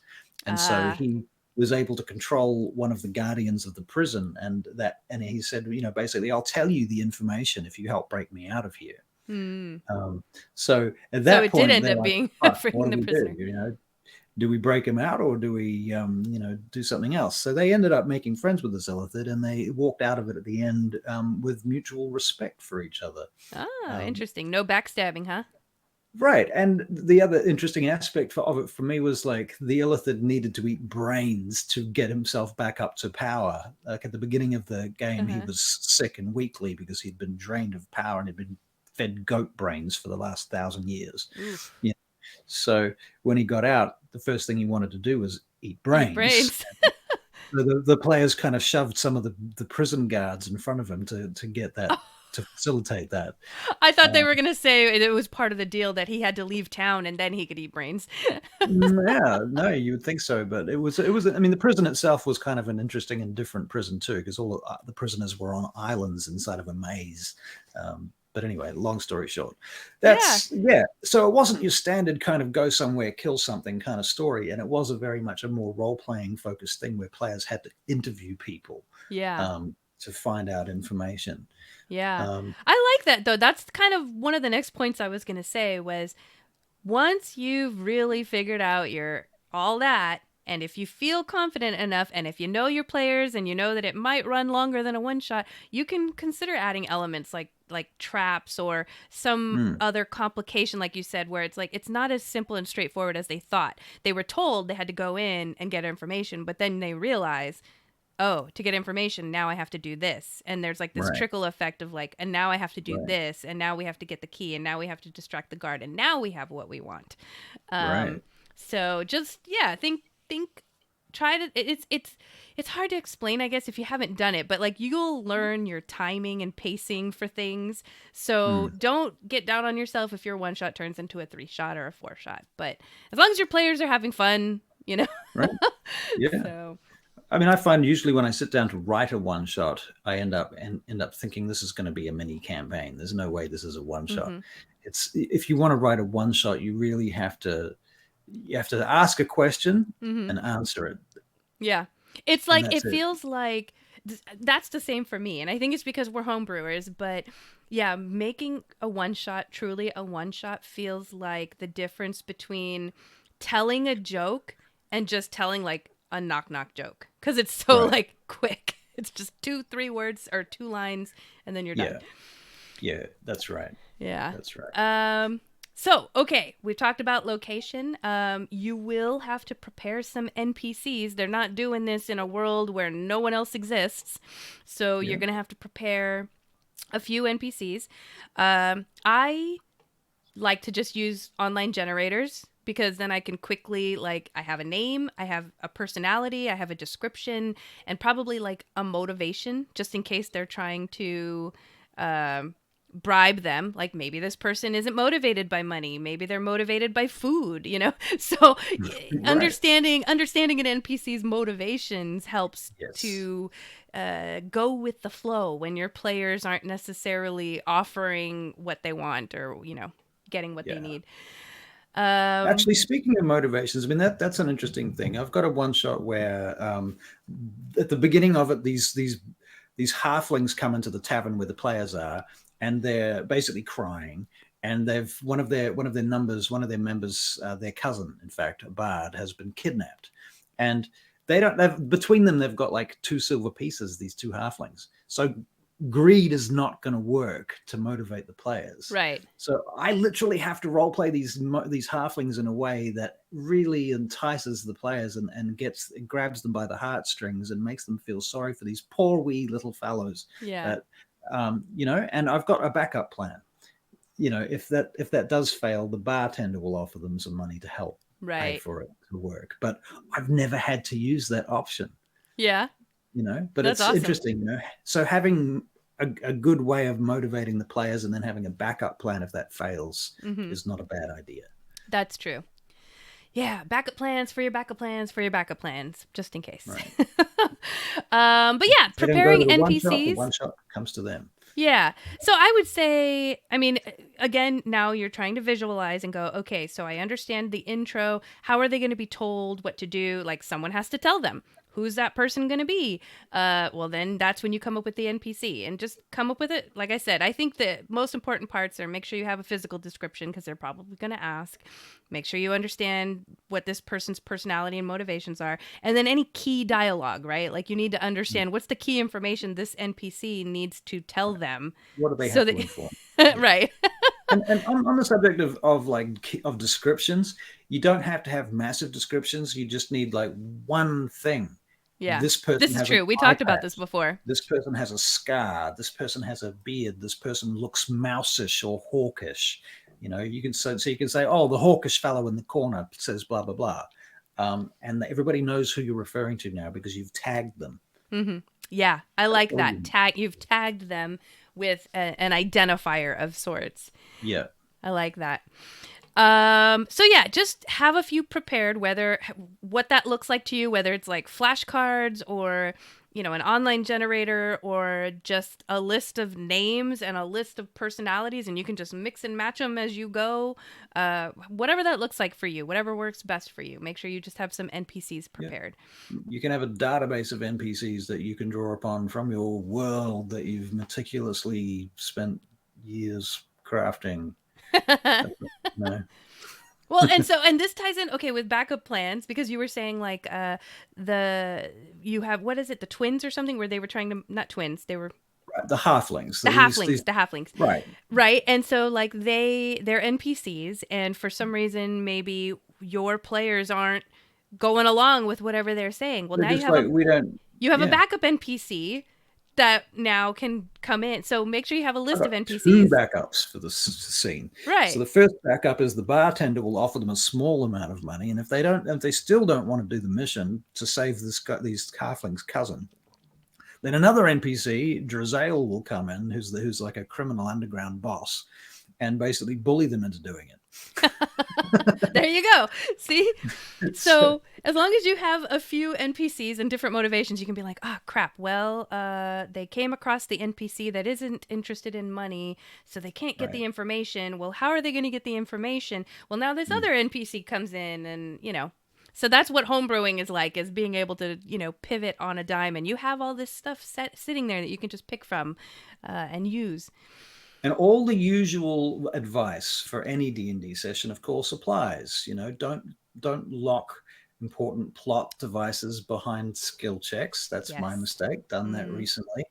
So there's a bunch of things like that you shouldn't do that will keep your game going. Right. Yeah, or having a couple NPCs walking by and talking really loudly, thinking no one's overhearing them, and now they've got the information, you know, and they weren't even looking for it. Right. Accidents do happen. Yeah. In front of player characters. So high frequency.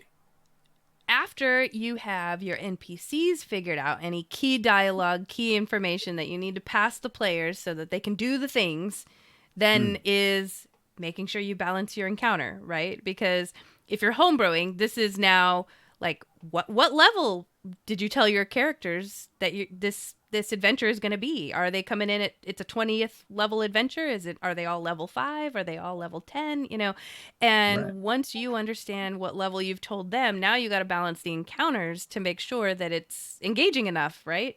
So aside from going to one of our previous episodes where we talked about scaling and homebrewing monsters, because I think that was very, very helpful. And there's a lot of stuff in there, so do go check that out. I would say I have some tips and tricks for that, which I share in that episode. But the number one thing for me is I usually start thinking of the encounter as this is going to be deadly for them. And then I think to myself, I need a backup plan for when this gets to the point where I feel like my players are getting close to a TPK or things are getting a little stressful. Then I have a backup plan to go, oh, maybe an NPC comes in and helps them, or maybe there's whatever monster they're fighting, there's now a mating call off in the distance and it takes off, or whatever it is. Like, come up with some plan to help mitigate, or maybe have some kind of traps in this area and the monster stumbles and lands on one, and then boom, this big fireball goes up in the monster's face, and now the monster took additional damage, and there's only one hit left, and now the monster's down. Like, whatever the backup plan is, that's how I scale in homebrew, especially for something like this. No, I agree with you on this, but I will say that this is a one shot. Mm-hmm. And the thing about one shots, at least my one shots, is that they are probably 25% more deadly than any kind of standard campaign scenario. Maybe even more deadly than that. I've killed more players in one shots than anything else, and that makes, I don't know, it seems to make sense to me, because the thing is, it's a one shot. Right. You know, if you die in a one shot, it's no big deal. You have to watch the rest of the game, and as long as the rest of the game is interesting, because it's the players getting their asses whipped or whatever, or they're getting revenge for what's happened, you know, it's usually pretty interesting if your character's dead to find out whether the other players survive and whether that monster gets their just desserts, you know. Right. I would say, I don't know. Yeah, I have not been able to experience that, because I don't know if it's all my players, but I know in the group that they play in, one of my players is very much like, okay, not to spoil anything, but they watched a season of Critical Role where a character died and they just lost it. And they were like, that's it. I'm done. I'm never watching Critical Role again. Like, just character death is something they cannot handle. So I was like, oh, and that's in my main group that I run. So I'm like, well, I gotta be very careful about character death. Just I gotta do it right. This is a game, and it does have stakes. You know, if you take death out of the equation, there's no stakes. But here's the thing: is with one shots, I think if I talk to that player, I could probably convince them to understand that that could be part of what makes it fun. Is that you can just go crazy. Another quick note too is if you know the players or even just one of the players. That player may be amenable to assist you in some way by playing an NPC, or not an NPC, but a character that has some understanding of the plot and may or may not be necessarily a bad guy in the end, but they could be. Yeah. You know, they could be in the DM's pocket kind of thing. There's a certain amount of flexibility there. So having players in your group that are amenable to working with you and metagaming like that, and sort of collaborating with you to assist you to tell the story that you need to tell in order for it to go where it needs to go quickly. This is mostly about streamlining storyline. Yeah. So whatever you need to do to try to balance the encounter, whether it's, go hard and find a way to knock it back a notch, whether it's go hard and just go hard because you told your players like they might die and be prepared for that. Yeah, well, that could be the challenge, right? That might be Right. the thing. You said to them, "This is going to be hard, and do you want to do it?" And if they say yes, well, that's what they're in for. Yeah. Well, that's okay. I know we kind of touched on this last episode, but there's a show I'm watching now on YouTube, which I love because they're doing hardcore rules and they all go in knowing that their characters are gonna die. They go in with like 5 backup characters, and that's the whole point. And there are some viewers that are like, how can they do how like, oh, I loved that character died. And I'm like, yeah, I love that character, but man, the way they went out was so entertaining. Everybody's laughing, and now here comes the new character, which is just as ridiculous as the first character. It's all kind of, they're all parody characters too, you know? So you don't If have your characters don't die, how are you going to get to play new characters? Right. So I'm actually planning on running a one-shot like this once I'm done with this campaign because I want to explore this, and I'm hoping that one player will get, you know, the idea that like maybe character death it could be fun. Could be. Okay, so we talked about checking out our homebrewing and scaling monsters episode if you need help with balancing your encounter. There's much more information there than what we just talked about now. And then props and handouts. If you want to do props and handouts, now that you've figured out everything else, now you can maybe add a little bit of extra immersion for your players if you have the time to prepare for it. It's not like, you know, 2 players dropped out of your game tonight and you're coming up with this on the fly. Obviously, you're not going to have that ready. But if you plan in advance, how cool would it be to hand your players like a summons from the queen on paper, you know, in a rolled scroll? Also, we have an episode on props and handouts, which I didn't realize I didn't mention yet, but check that one out. Honestly, I think that one was probably one of our more popular episodes too. So if you haven't checked it out, go check it out. I think people love that episode. But any kind of visual aids that I think, you know, would be fun for your players to get in the process of getting the quest, or in the process of, you know, if they're doing the heist, maybe you have a fake necklace that looks like a jeweled necklace that you can hand to them when they open the vault. I don't know. Right. So trying to think of some other ideas. But maps. Stuff Maps. in the thingamajig. If you have an idea and you're in the audience right now, tell us what you think. Yes, that would be a good idea. Also, don't forget to like and subscribe. Let's see. Avery says, "Hey, I'm not sure if you've read the Daggerheart rules, but one of the options when you're dying is that you can go out in a blaze of glory, getting a critical hit success, but dying." I love that idea. Critical hit success, but dying in the process. I love that. I might incorporate that into my one shot. I love it. Keep the ideas coming, folks. And also, if you haven't yet, and you haven't told your friends, we're not going to be on much longer. So tell them to come into our chat and do #Dungeon Studios for your free one shot from Dungeon Studios. Yeah. Okay. Oh gosh, I lost it. Oh, maps. If the one shot is find the hidden treasure and there's a monster in these caves, how cool would it be for them to find like a little hand drawn X marks the spot kind of a map, but no real place markers, so they have to kind of figure out like their way through the caves. That means it's not going to tell you where the monsters are, is it? No, it's not. Or the traps. or like a secret room. It won't tell you where the secret room is.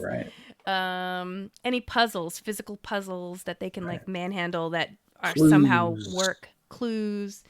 Just watch our props and handouts video, man. It's so good. Go back to that.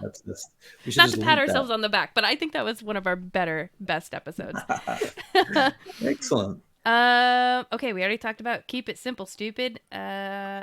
Limited time, so make sure you just have things like tournaments are a good idea for, you know, very, very simple kind of idea for a one shot. Just do a tournament. I can't believe I didn't even put that in the notes because we've talked about that in prior episodes too. That is the easiest one shot that I usually do when it's last minute because I don't have time to prep is a battle royale. And then it is PvP. And then people don't care if they die because now it's just fun. I just want to see how I can hurt you with all my spells and all my shit. And it's a great way to learn your character's mechanics. I mean, what you can do is take that game out of the story arc, so to speak, and sort of call it parallel universe or something to that effect. Yeah. So that whatever happens to your character didn't really happen to your character. It's just you trying out the mechanics and so on. Right. So it's kind of a sub game of the game. It's not, you know what I'm getting at? Yeah. Or you could like make it like a dream sequence. It's a dream. Yeah. Yeah. One shots can be flashbacks too, if you want to do something like that. You know, you could do. That's a great way to do something. You can take some players, or if one of your players is away, you might take the remaining players and do a flashback scene where they. In fact, okay. So I'm running this little mini campaign at the moment, which was supposed to be a one shot, but has turned into 4 or 5 episodes.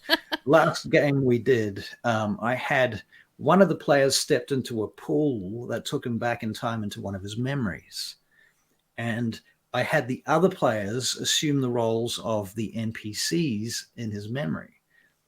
So he was interacting with them, but they were playing characters that were not their player characters. They were playing like characters from his memory, essentially. Wow. That's cool. And so each of the pools that he goes into will have different NPCs that these other players are going to play. Mm-hmm. So it's quite cool in that respect. I mean, it's very much about this one player having an experience, and the other players and I are collaborating around forming that experience for him. Yeah. Which is very cool for him. I mean, and that being said, we'll probably do something similar for each player at some time or another, where each player gets to be the core of the one shot, and the other players are the supporting cast and play different characters throughout it. Right. Yeah. So yeah, prequels or side quests that are all still in the same world. I actually have a couple one shots planned for when this campaign ends, because I can already see a few unresolved like plot lines. So I'm just like if anybody here is a fan of Critical Role, it seems like that's what they do. They have some unresolved plot lines and they save those for one shots after the fact. So I have a few of those lined up. I also have this idea. I don't know if this might be stupid, but I'm going to try it. I think it would be really fun once the campaign's over to have everyone just kind of like swap character sheets. And now you're playing one of their characters and now it's a battle royale or something. Right. I don't know. I think that could be fun. Oh, on that subject, I've had a scenario in Vampire the Masquerade where the players wanted to create characters for each other. Oh, that's fun. I think you did mention that.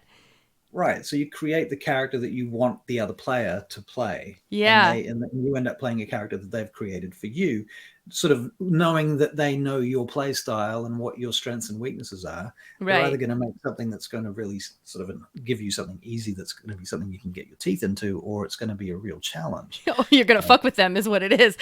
Right. And probably you're going to fuck with them, right? Because that's what people do. So. Yeah. So, and that actually brings me to my next point, which was, I think if you're going to do a one shot, I mean, again, communicate with your party and your DM, but don't take it too seriously, okay? Because it's a one shot. So we've already talked about like character death. That's okay. Like lean into it and see how you can make it awesome and cool. And when Amber says don't take it too seriously, she means the player. The characters should take it very seriously. Yes. Thank you. Yes. But I do kind of maybe also mean, no, yeah, I guess you're right. The characters. I was going to say, I like on the tone and theme, it depends on the tone. You're right. I think that's where it's important because, I find that when we play one shots that there's usually a lot of like parody characters. Like we've talked about, at least in my group, we're going to do like an all goblin bard one shot. We're all goblin bards. And I think we all came up with names like my name's going to be like Moblin, and then the other one's like Gablin, and the other one's, Gob Gob. And it's just like, and it's just the most ridiculous idea ever. But it's cool. That's cool. But it's fun. Like fun. Yeah, for sure. Or you could all play death clerics or something, or everybody plays a elven ranger or a Tabashi druid or something. And then I was just talking with an author friend of mine. I don't know if she's here in the chat, but she mentioned that she ran a one shot and she called it Warlocks Anonymous because basically all the players either had to be a warlock or someone pretending to be a warlock. Now, I didn't get any ideas on what the plot of the one shot was, but in my brain, I'm imagining everyone's trying to figure out who's not the warlock. Right? Like, how fun would that be to play a one shot kind of like that, where it's like one person is the imposter and it's like a murder mystery party kind of where you have to figure out who's the imposter. I think that's a lot of fun. What else? Critical Role, they did a one shot where the big bad monster was a rubber ducky. Like, you could do that. That was a lot of fun. You could do that. You could. Yeah. Oh, yeah, and then I already talked about the hardcore rules, but I think that to me is going to be really fun. And I think maybe that it might be more fun for folks who are more experienced. I don't know about new players, but the other thing you can do with a one shot, here is your opportunity. Okay, so we've talked about this before. We all play D&D here, I'm sure, most of us, if not all of us. Some of you have probably played some other games. You don't have to play D&D. This is the thing. If you're used to using one system and you've always played this system, a one-shot is an opportunity for you to play a different system, to try something you've never tried before. You only have to do it for one night or one game session. So you're not locked into it. You're not stuck with it. If you hate it, it's not the end of the world, you know? So here's your to go out and try Vampire the Masquerade or something else. There's lots of game systems out there and they all have their strengths and weaknesses, and some of them are actually really good for one shots. Some of them are designed for one shots. Some of them have rules designed specifically for a very specific scenario that are perfect for that scenario and that one shot. So, we also haven't talked about like five room dungeons, for example, is another thing. Right. Yeah. So the idea of having a dungeon that has 5 rooms in it, there's just enough time to do that if you really go hard. Yeah. So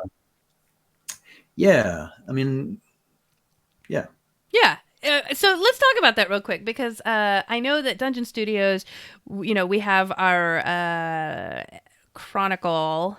I'm zoning out on the name right now. But in it includes a 1-page dungeon, and usually those 1-page dungeons have like about 5 rooms, and it's just a quick layout of, and kind of gives you a quick idea of like, this is an underwater temple or sunken ruin or abandoned mine, but and then it just gives you a quick like marker, like there's a monster here, and there's a roll table for like, if you roll over here, there could be 2 of these or 3 of these or 1 of those, but it's just a quick layout and super quick and easy. You could do those. There's like online generators too that you could get just a quick little 5-room dungeon.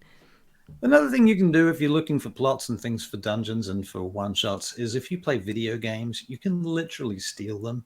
Yes. You can just go, what was the last mission that you played in? I don't play Baldur's Gate 3, but I'm sure most of you guys do. Mm-hmm. And if you do, then what was the last mission that you did in Baldur's Gate?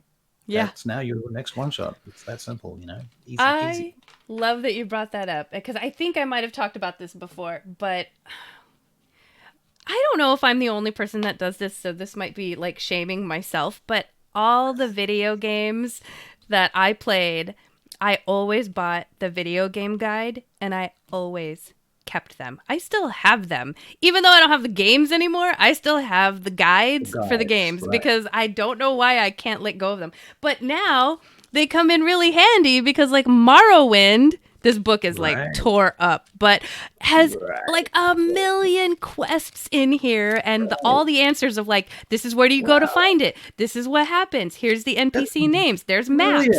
Right? Save your video game guides, folks. It's too late now. I don't think anybody writes a video game guide now. But it's all online though. You'll find all that shit online. You might get a PDF of something, or maybe even a website. Who knows? Yeah.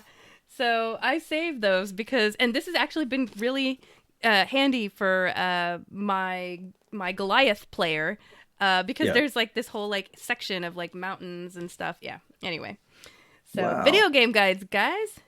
Yeah. Legend of Zelda fits in really well with D&D if you can like think of something that you've gone through in Legend of Zelda.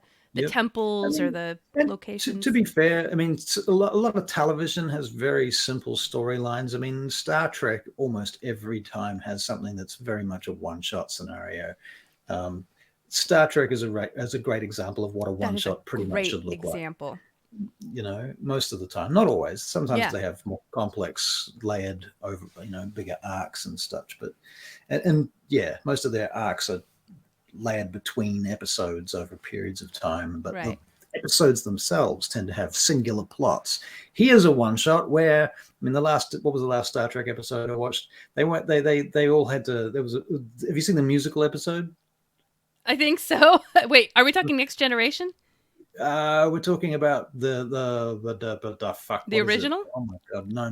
This is the Deep new Space Nine, Voyager. No, way later than that. Fuck. It's Captain. Oh my god, I can't think of it. Right Okay, now. tell us about the plot. Anyway, the plot was they go to a particular location where they're scanning this subspace fold anomaly. They're trying to figure out how and why it works and what it's doing. So they decide for some mad reason that they're going to bounce a song off it, some music off it, to see the harmonics affect the subspace anomaly. And the next thing you know, they've been shifted into an alternate dimension where every sort of 10 minutes, everybody breaks out into song and they can't help but sing and express all their deepest emotions. And so you've got Spock singing and or the captain singing, and everybody's doing musicals, and the red shirts downstairs are doing dance numbers and all sorts of weird shit going on. And eventually they had to sort of I can't even remember how they resolved this now, but at the end of it, the Klingons turned up, and the Klingons are getting all embarrassed because they're calling them in, on the screen, and they're bursting out into song as well. So it was hilarious. That's it was awesome. Very funny. I know it's not ringing a bell right now, so I'm trying to figure out which one it is, but we'll look into it. It's not Discovery.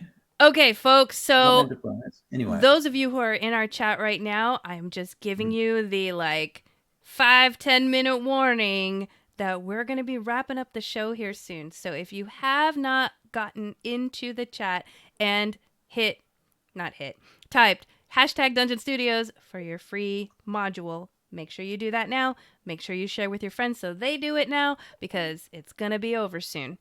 But otherwise, let's wrap this up real quickly. So we were talking about other one-shot ideas, where you can get them. There was something that you thought, oh, that's right. You were talking about Star Trek. And you kind of covered it. You were talking about the arcs and how sometimes they extend past an episode. But I think as a DM, I don't know if this is just me, but I feel like you start gaining the experience to be able to analyze almost any media you take in, and it's just analyzing it and seeing okay, so this is their entry point and call to action. Okay, this is the one thing they got to do. And yeah, if you start to do that, I think your brain will just inherently start doing it all the time. And that, I swear, I get ideas just coming at me so many times, just all over the place, because I can't shut that off now. But get yourself in a frame of mind where you start thinking about that now. When you watch Star Trek, when you watch, I don't know, Doctor Who, when you play your video games. You have to be paying attention. Yeah. And kind of aware of the plot and the elements of the story. I want to do a quick shout out, by the way, to Max Easy, who is in chat. He played Edrin on the Vaingate Chronicles. Yeah, and nice. He is an amazing role player as well as an actor, by the way. So yeah, hi Max, welcome for Thank you. Hey Max. I'm glad to have you. Welcome to the show. Yeah, if you get a chance, go back and watch Max on the Vaingate Chronicles archives. Cool. And he wrote a huge amount of blogs that were letters to his character's wife. And there's dozens of them, and they're all really long and detailed and very emotional. So yeah, he's talk about character immersion. Wow. Yeah, that's awesome. He's an awesome role player. So thanks for coming, Max. We really appreciate it. Yeah. I hope you win the thing. That's where he typed in the Dungeon Studios. Yeah, I was gonna say, because I want to make sure everybody knows it's not like you're getting a chance to win it. If you type in Dungeon Studios, you get it. You get it. So you just get it. No risk. You will get a copy. Yeah. So we have 5-10 minutes still. 5 minutes, 8 minutes technically. 8 minutes. Is there anything you wanted to cover that you think you can cover in 8 minutes? Well, anything I can cover in 8 minutes. Well, as it so happens, I did, I believe, write up something about I'm going to go back again now because here we go. So yeah, I had a Russell's unsolicited opinion on everything prepared for tonight, and I didn't think we were going to get time for it. So I reckon I can fit it into 8 minutes if you want to go there, or we can keep talking about one shots. What would the audience prefer? Well, we've got 9 viewers who can tell us what they want. What they want. Well, I'll give you a little bit of it. This is the great miniatures debate. I just wanted to talk about miniatures and maps versus theater of the mind. Okay, basically. yeah, let's do it. We kind of covered it a little bit. You've got 7 minutes now. 7 minutes. Okay. Well, I mean, I guess we talk about it in the context of one shots. So obviously, if you're going to take maps and miniatures to a one shot, you've got your work cut out for you because you have to prepare those things. So you really do. You're going to need to know where your adventure is happening and what you're going to do with it. And you have to have the right minis for it, or you can just have little tokens or those paper ones or whatever. There's lots of options. So yeah, using miniatures and battle maps, these battle maps have their perks, obviously, because the visual clarity of knowing what's going on there is going to make a big difference. It's kind of like spatial awareness. Yeah. A lot of people really benefit from that. And I've heard people really a lot of people really get a lot out of it. But that being said, I find that theater of the mind gives you the opportunity to say yes and. Mm-hmm. That you don't get from battle map. If there's a battle map present, people are going to be measuring stuff and going, I can't do this because I'm just not close enough. Mm-hmm. The range, it's usually a range thing, actually. There's difficult terrain in the way or what have you. So whereas if you're playing theater of the mind, you can say, can I do this thing? I want to be able to do this thing. Can I do this thing? And I can say yes, because there's no battle map there stopping me from saying yes to that. So that's kind of the gist of this. Does anybody have any other opinions on this? I wrote out this whole thing, but honestly, I don't want to just sit here and read it to you because I don't think that will be very interesting. I didn't put it on the teleprompter or anything to get, because I didn't think I was going to get to do this. I know. I'm sorry. That's all right. Well, yeah, last time, we had just about a few minutes last time too. And we were like, well, what are we going to do for the last few minutes? But I would like to try theater of the mind. I feel like we haven't done that in so long. I haven't done it in so long because that's the new thing. It's kind of the new shiny, like keeping up with the Joneses is you got to have the battle map and the minis and stuff. What's going on? Is there something in the chat? Oh no, I'm laughing because you're laughing at me. Okay. Yeah, I'm laughing at you because the theater of the mind, the very phrase theater of the mind, the first time I ever came across it was in Vampire the Masquerade, and they used it to describe their game. Mm-hmm. The game was called Theater of the Mind. That was their tagline. And in fact, it was called Mind's Eye Theater was the actual tagline. I'm a little bit wrong about that. But yeah, Mind's Eye Theater. And they used the phrase Theater of the Mind. Next thing you know, D&D is trying to use this to sell D&D. Mm-hmm. And I'm like, really? You just stole that from Vampire, and now you're trying to sell this so that you can make it look like you don't have to have battle maps and miniatures, right? So that you can make it easier to sell, right? And okay, but I mean, everybody's been playing Theater of the Mind and with battle maps since the beginning of the game, as far as I can tell. I mean, originally it was all battle maps. That's true. That's true. I think, when I started, it was very much pencil and paper and. Right. That's it. But yeah. As far as battle maps went, they weren't battle maps the way we think of battle maps. Yeah. We had like grid paper. It was grid paper, and it was only when we were in a dungeon to figure out, like, did we go down this corridor yet? Or right. Yeah. The DM would be like, okay, you're in a 10 foot by 10 foot room. On the north wall, there is a door. On the south wall, there is an altar. In the west, there is a fountain. And in the east, you can see a mosaic of the god Tiamat, you know, and you're like writing down these notes and possibly even sketching out your own map. And the DM's looking over the DM shield going, they've mapped that all wrong. Right.